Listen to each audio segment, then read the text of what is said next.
Hey everybody, it's Dr. Quinn here, and I've been playing around with this final discussion, and I wanted to wait to post this until you had the opportunity to put your version in yesterday. So note here that what you're asked in this final discussion is to rewrite Harold's memo for employees and to use some of the chunking and bundling of information out and organization based on like not just PARC principles, but based on sort of like good technical writing practices. And so the way that I've done this, I've set it up as a memo. So this is just my example. Compare mine to yours. I set it up as a memo too, so we know who it's from, the subject, tuition reimbursement, and price to say for employees. I wrote this a couple minutes ago, so of course I'm going to be probably making some edits in this video. And then the date. So we know when this is actually active. So this information in the memo is important. And I added that PARC concept of contrast here, and I've got everything aligned.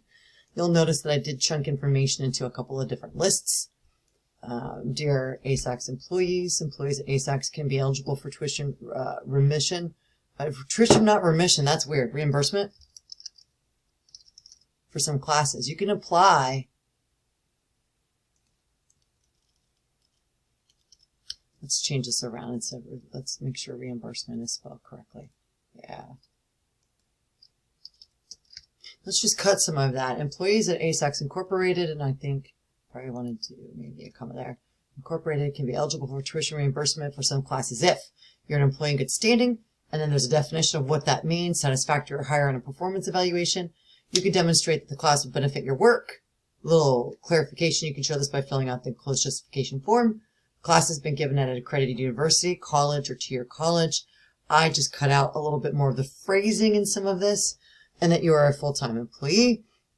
Note that I did this in bullet form because it's not a specific list that you have to do in a particular order. So that's why bullets function best there.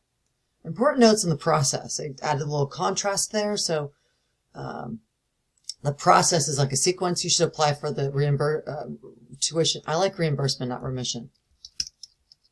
So I'm going to use consistent language. At least 2 weeks before the class starts.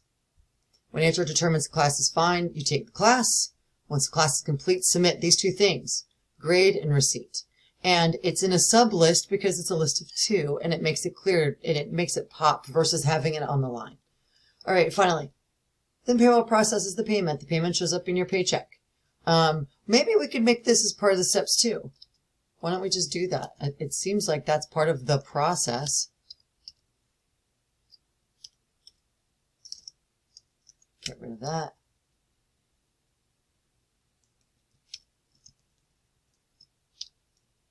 Payment shows up. That's also a note, so that doesn't, we can just, you can see something like this.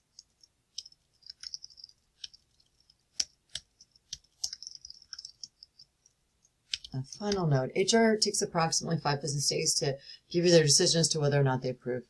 Maybe we take that out.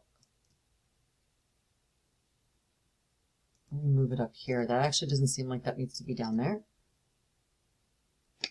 That probably should be right there.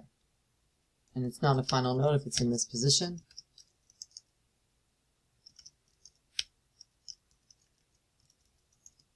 And of course, I messed with my formatting just a little bit, but that's okay. We can fix all of that. Not a big deal.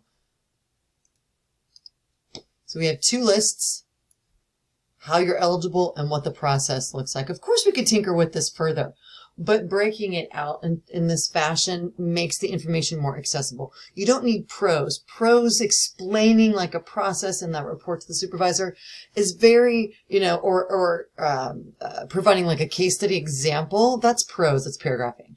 But in this case, we probably don't need to do much of that. I also streamline if you have any questions, reach out, his name, and then his email right under it. And I think that this would work as a memo. You probably trim it even more than that, but I like the idea of having some of the definitions in there. And you can tell as a natural writer, our examples are going to look a lot different from one another. I tend to be a bit of a parenthetical queen, meaning I use a lot of parentheticals, probably use them too much. But I could work on that further. But I want to show you, if I was just tinkering with this, this is perhaps my first draft. Maybe I'd walk away for 10 minutes, come back and tinker with it just one more time. But I think that this organizes it better. Okay, let's see.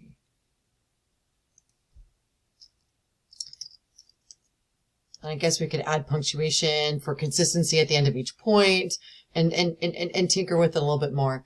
But a little bit of contrast, a little bit of alignment, and some of that listing as necessary. And you can kind of see how this could be more effective with its reorganization and stripping out of a lot of wordiness. I mean, I imagine that you're going to strip out even more than I did, but this is my first foray into this and just tinkering with it. And I'm curious to see your comparison to mine. Reach out if you have any questions. Oh, by the way, before I stop this, let's see. You can say maybe just this. And you can take out the word approximately and just use a tilde there.